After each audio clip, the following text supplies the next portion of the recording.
شروع د الله په نوم سره چې بخونکی مهربانه دی.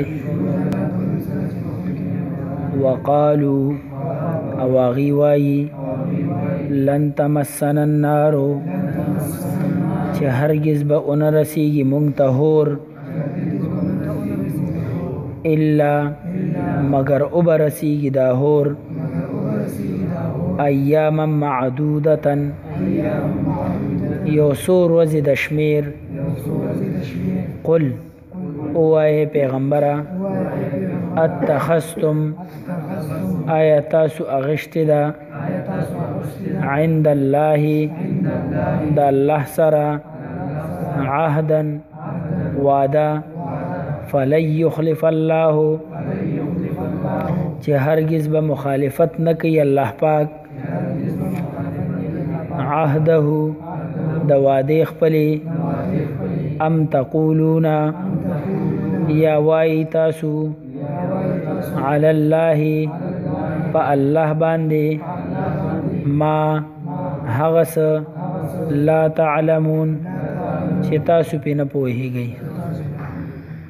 یهودو بحث شروع د دې نه مخکې الله جل شانه وفرمایل چې د دې دپاره خرابي ده او هلاکت دی. ولی ځکه چې تورات به په خپل لاس باندې به هغې کې لیکل وکړل او بیا به په هغې باندې پیسې واخېستې ورته ویل واله دا د تورات فتوا ده د تورات حکم دی. هغه ته به بیا چا څه نه شو ویلی ځکه امیانو. اوس دلته زه یو سړي له فتوا ورکړم ورته یم واله او ورته چې او زه دا شی خرڅوم او ما ته مفتي صاحب فتوا را کړې ده تا ته خو بیا څوک څه نه شي ویلی. نو دغسې دی به ورته په تورات کې لیکل وکړه ورته به ورکه وی والي دا د ځان سره یې کوي. نو هغه به ځان سره یوړ وي تورات کې دا حکم دی زه ځکه دا شی خرڅوم. حرام به ورته حلال که حلال به ورته حرام که دا ټول کارونه به دی کول. ویل به څه لن تمسنا النار الا ایاما معدوده مونږ خو به هور نه مسه کوي د جهنم هور به مونږ ته نه رسي الا مگر رسي به ایاما معدوده یو څو ورځې د شمیر د شمیر یو څو ورځې به مونږ ته د جهنم هور ورسي جهنم ته به لاړ شو بیا به واپس راځو. تپوس به تې وشو چې دا تاسو په کومه وجه وایي الله نه وعده اخیستې ده یا الله ته سره وعده کړې ده. نو دوی به ویل نه د دنیا 7000 کاله ژوند دی. دوی به ویل وایي 7000 کاله ژوند دی او دا هر کال په بدله کې به مونږ ته یو ورځ جهنم میلاوي. نو اور ورځې جهنم شو یا د دې نه زیات یا کم یو څو ورځې دي وي دغه به جهنم ته لاړ شو واپس به راشو. وایي دا په کوم بنیاد باندې وایي وایي ځکه زمونږ مشران چې کوم تلي وو هغوی کومه نافرماني کړې وه نو هغه اور ورځې نافرماني کړې وه. یا بله خبره به یې کوله چې کوم موسی علیه السلام ځان سره مشران بوتلیو نو هغه 80 کسانو او د هغې نه نافرماني شوی چې مونږ الله ښکاره باره وینو د هغې نه بعد به په دې باندې عمل کوو نر الله جهرتن. نو هغه 80 کسانو د هغې په بدله کې به مونږ ته یو څو ورځې د شمیر د جهنم سزا ملو شو بیا به مرو باسي.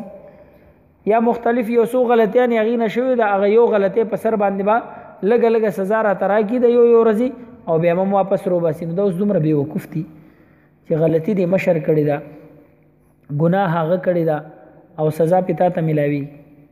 نو دا کېدی شي الله دا کوي چې زنا دې یو کس وکړي او سزا دې بل ته ورکړي زنا دې پلار وکړي او سزا دې زوی ته ورکړي. دا خو د دنیا قانون هم نه دی د دنیا قانون هم نه دی چې دا رورې څوک ولي نو دا بل رورې که بوم ځي نو هغې کېنولي یاره کارور دی حاضر شو په ده باندې خپې لاس نه ماتوي. نو د دنیا قانون هم نه نو د رب قانون څنګه شو دا د رب قانون د انصاف قانون دی. هر چاته الله پاک کرامن کاتبین مقرر کړي کرامن کاتبین یعلمون ما تفعلون.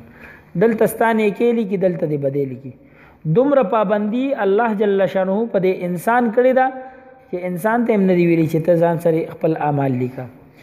انسان ته هم نه دی ویلي چې د بل انسان اعمال لیکه.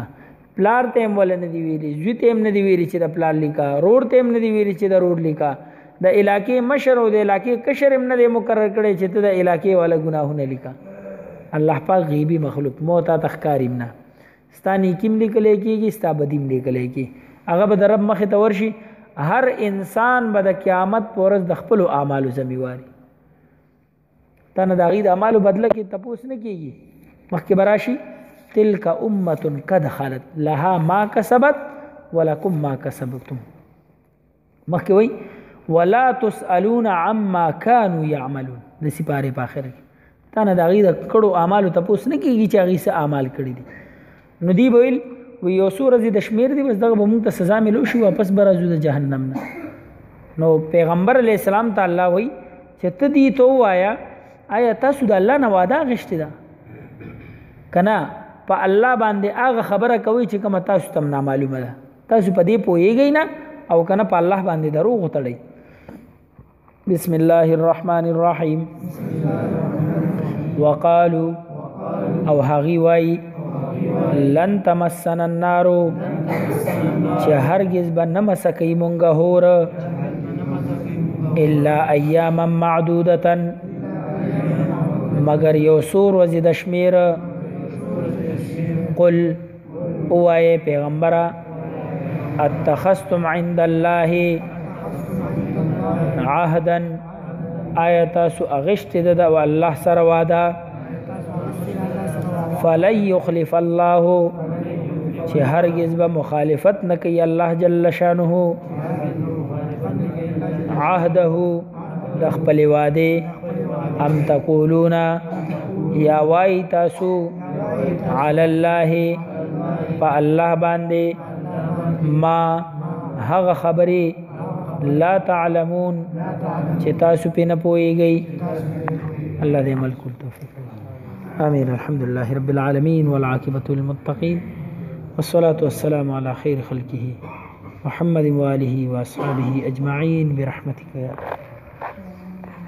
اوه منټه زموږ په ترجمه لګي خاک سره اته منټه اوه منټه